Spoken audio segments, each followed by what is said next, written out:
Hello friends, কেমন আছো সবাই? আশা করি ভালো আছো। সো ফ্রেন্ডস, আজ আবারও এসে গেছি ভিডিও নিয়ে। তো সেদিন আমি বলেছিলাম কিছু ফ্লাওয়ার সিড রেখে দিয়েছি, তো আজ সেগুলো লাগাবো।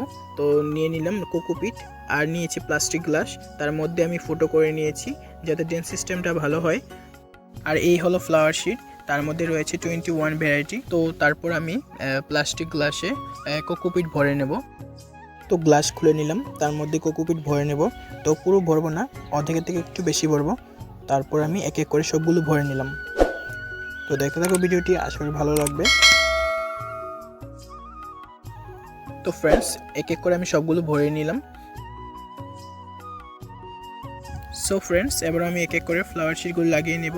তো প্লাস্টিকের এই স্টিকারটা আমি গ্লাসে চিপকিয়ে নিচ্ছি, যাতে পরবর্তীতে আমি চিনতে পারি যে কোনটাতে কি হলো। তো এবার আমি শিটগুলোকে ঢেলে নিলাম আর গ্লাসে চারদিকে ছড়িয়ে দেব।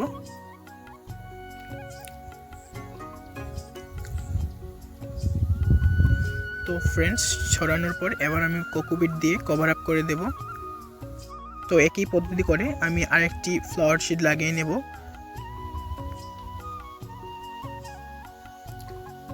তো সেমভাবে আমি স্টিকারটা চিপকিয়ে নিলাম। তারপর আমি এই শিটগুলো ঢেলে নেব আর চারিদিকে ছড়িয়ে দেব। তো ছড়ানোর পর এবার আমি এই কোকোপিট দিয়ে চারিদিকে কভার করে নেব। সো ফ্রেন্ডস, এই পদ্ধতি অবলম্বন করে আমি প্রায় 21টা লাগানো কমপ্লিট করলাম। তো এবার জল দেওয়ার পালা। তো অল্প অল্প করে আমি সবগুলো গ্লাসে জল দিয়ে দিচ্ছি। সো ফ্রেন্ডস, আজ এইটুকুই। দেখা হচ্ছে নেক্সট একটা আপডেট নিয়ে। তো আজ চললাম। Thanks for watching.